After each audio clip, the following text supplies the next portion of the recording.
मैं बात करना चाहती हूँ यहाँ पे राहुल गांधी जी से। जब नीट पेपर लीक का मामला आता है तब आप दिल्ली जाते हैं। अगर आप इतने सच्चे हैं तो आपको झारखंड के युवाओं का दर्द क्यों नहीं दिखाई दे रहा? यहाँ आपकी सरकार है, यहाँ आपकी गठबंधन की सरकार। जंतर मंतर के बाद अब रांची के स्टूडेंट भी सड़कों पर हैं, प्रोटेस्ट कर रहे हैं जेपीएससी जेपीएसएससी के विरोध में, सिस्टम की पारदर्शिता और सिस्टम में होने वाली धांधली को लेकर। और रांची के अंदर राहुल गांधी की गठबंधन की सरकार है, कांग्रेस की।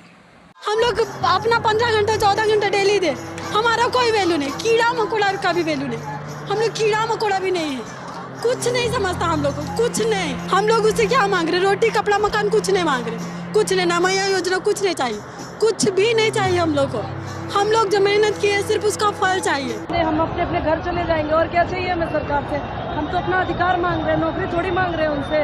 हम तो कह रहे हैं सिस्टम में पारदर्शिता होनी चाहिए, अकाउंटेबिलिटी होनी चाहिए। मुझे ये समझ में नहीं आता कि इलेक्शन जीतने के बाद नेताओं के आंड इतने भारी क्यों हो जाते हैं। जब तक इलेक्शन नहीं जीतते हैं लोगों के दरवाजे पे जा जाकर फरियाद करते हैं, सत्ता के खिलाफ सारी चीज़ें करते हैं, लोगों को कन्विंस करते हैं कि वो उन्हें वोट दें, वो उनके दुख दर्द को सुनेंगे। लेकिन इलेक्शन जीतने के बाद वो इतने अहंकारी के हो जाते हैं कि लोगों की आवाज़ उनके कान तक नहीं पहुंचती। और ये बोलना भी बहुत झूठ होगा, बहुत ही गलत होगा कि आज के डिजिटल वर्ल्ड में नेताओं के पास जहां आईटी सेल की इतनी बड़ी फौज खड़ी है, उनको ये नहीं पता चलता कि भाई कौन विरोध कर रहा है, कौन क्या लिख रहा है, कौन क्या बोल रहा है, उनको ये पता नहीं चलता। ऐसा मैं मान ही नहीं सकता, ठीक है ना। क्योंकि मैंने भी बहुत सारे पार्टियों के बारे में, बहुत सारे नेताओं के बारे में, और शायद मैंने किसी भी नेता को और किसी भी पार्टी को मैंने छोड़ा ही नहीं है। राहुल गांधी की सरकार है रांची के अंदर, झारखंड के अंदर गठबंधन की सरकार है। राहुल गांधी जी, मैंने आपके ऊपर भी बहुत कटाक्ष कर रखा है जेंडर न्यूट्रल लॉ को लेके, ठीक है, क्योंकि आप भी उसके ऊपर मुंह नहीं खोलते हो। आप भी आदमियों को, लड़कों को सुरक्षा देने के लिए कोई बात नहीं करते हो। नौकरी रोजगार की तो बात करते हो, काम धंधे की बात करते हो, लेकिन ये बात नहीं करते कि काम धंधा नौकरी लगने के बाद अगर कोई लड़का आप ही के बनाए, कांग्रेस के बनाए हुए फर्जी केसों में फंस के मर रहा है, लूटा जा रहा है लीगली तरीके से, तो आप उसको क्या सुरक्षा दोगे? मेरा तो सिर्फ यही प्रॉब्लम है हर नेता से। मेरा मोदी जी से भी यही प्रॉब्लम है कि उन्होंने 12 साल में आकर जुडिशरी को रिफॉर्म क्यों नहीं किया, सड़े गले कानूनों को ठीक क्यों नहीं किया। तो कहने की बात ना सिर्फ इतनी सी है कि नेताओं के कान तक आवाज़ क्यों नहीं पहुंचती है, या वो इतने अहंकारी क्यों हो जाते हैं कि लोग जब कोई विरोध कर रहा है, अगर एक इंसान भी 140 करोड़ में एक इंसान भी विरोध कर रहा है तो उनकी टीम को ये पता होना चाहिए कि कौन विरोध कर रहा है और किस लिए कर रहा है, और नेता को उसके पास जाकर उस सॉल्यूशन का हल देना चाहिए, या कोई मैसेज शूट करना चाहिए कि हाँ भाई हम आपके सॉल्यूशन को प्रोवाइड करेंगे, हम आपकी प्रॉब्लम को ठीक करेंगे, हम इस मुद्दे पर काम कर रहे हैं। इतने लोग, इतने छात्र सड़क के ऊपर उतरे हुए हैं, क्या एक बार भी राहुल गांधी ने इसके ऊपर बोला? क्या कांग्रेस ने इसके ऊपर बोला?